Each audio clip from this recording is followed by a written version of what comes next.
আমার পরিচয়টা হচ্ছে আমি মিসেস গোলাম মওলা রনি। আমরা যারা সাধারণ জনগণ তারা ডক্টর ইউনূস সাহেবকে ৫ বছর ক্ষমতায় এই জন্য চাই, উনি ক্ষমতায় বসার পর থেকে আমরা দেখছি উনি মানুষের জন্য কাজ করে যাচ্ছেন, দেশকে উন্নতির দিকে নিয়ে যাচ্ছেন, উন্নতির স্বর্ণশিখরে পৌঁছানোর চেষ্টা করছেন।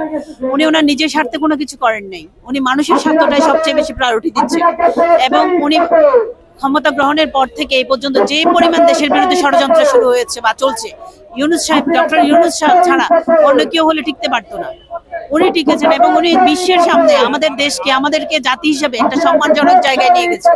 এই জন্য চাই যে ৫৩ বছরের জঞ্জাল পরিষ্কার করার জন্য ওনার মতো একজন মানুষ খুব দরকার। তাই আমরা ওনাকে ৫ বছর ক্ষমতায় দেখতে চাই। হচ্ছে আসলে ওনাকে কাজ করতে দেওয়া হচ্ছে না, সবাই খালি ওনার কাছে দাবি চায়, রাস্তা বন্ধ করে দিচ্ছে, তুচ্ছ বিষয় নিয়ে ওনাকে কাজ করতে দিচ্ছে না। এখন উনি তো কাজ করার পাবলিক, উনি তো কাজ করার জন্য আসছেন, ওনার সময়ের গুরুত্ব আছে। আমরা যারা বাঙালি আমাদের হয়তো সময়ের গুরুত্ব নাই আমাদের কাছে, কিন্তু ওনার কাছে সময়ের গুরুত্ব আছে।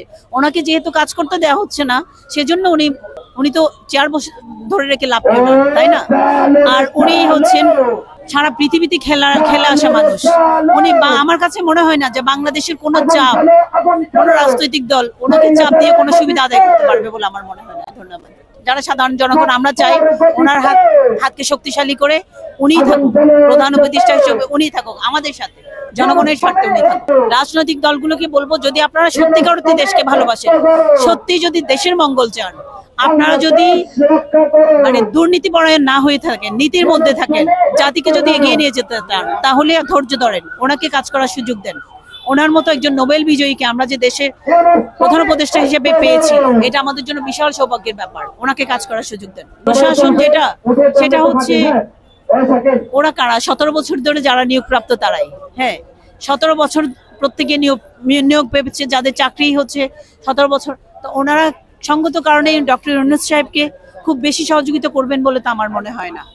উনি যেহেতু জনগণের স্বার্থে চাচ্ছে, এই জন্য আমরা যারা জনগণ, যাদের বাবা মা বুক খালি হয়েছে, যাদের বাচ্চারা অল্প বয়সে রক্ত ঢেলে দিয়ে পৃথিবী থেকে চলে গেছে, যাদের হাত পা হারিয়েছে, তারা চাই ডক্টর ইউনূস থাকুক। যারা দেশের জন্য সত্যিকার অর্থে জীবন দিয়ে লড়েছে, তারা চাই ডক্টর ইউনূস থাকুক। আমরাও চাই ডক্টর ইউনূস সাহেব তো কথা দিয়েছেন যে উনি নির্দিষ্ট সময়ের মধ্যে নির্বাচন দিবেন, কিন্তু এই সময়টাতে ওনাকে কাজ করতে দিতে হবে। এই সময়ের মধ্যেই কেন এত যুদ্ধ বা এত ষড়যন্ত্র, তাই না? আর উনি যদিও নির্বাচন হয়েও থাকে, ওনাকে যেন দেশে কিভাবে সম্ভব? ৫৩ বছরের জঞ্জাল মাত্র পরিষ্কার করা শুরু করেছেন উনি, ওনাকে কাজ করতে দিতে হবে। তারপরেও তো উনি একটা রোডম্যাপ দিয়েছেন, উনি তো বলেছেন যে এই সময়ের মধ্যে নির্বাচন আমরা দিব। রাজনৈতিক দলগুলো তো ক্ষমতায় যাওয়ার জন্য পাগল হয়ে গেছে, তাই না? তো আমরা যারা সাধারণ জনগণ আমরা চাই যে ক্ষমতার ওনাকে কাজ করতে দেওয়া হোক। আমরা কাউকে ক্ষমতায় বসিয়ে আমাদের সেই আগের মতো দেশকে পিছনের দিকে পাঠাতে চাই না। আমরা চাই দেশ এগিয়ে যাক, দেশের মানুষ এগিয়ে যাক, দেশ সমৃদ্ধশালী হোক। এইটা তো ইউনূস সাহেবকে পেয়েছে, ইচ্ছা মতো করছে। বাঙালিরা হচ্ছে মার খেয়ে অভ্যস্ত। হ্যাঁ, এখন ইউনূস সাহেবের মতো ভদ্র মানুষ উনি তো মার দিচ্ছে না, যে জন্য সবাই ওনার কাছে যাচ্ছে, রাজপথ ব্লক করে দাবি আদায় করছে। হ্যাঁ, তো এটা সবাইকে যারাই আদায় করতে যাচ্ছে তাদের বুঝতে হবে যে আমরা আসলে জাতি হিসেবে দেশকে পিছিয়ে নিয়ে যাচ্ছি। হ্যাঁ, জাতীয় স্বার্থে আমাদের এগুলো বন্ধ করা উচিত।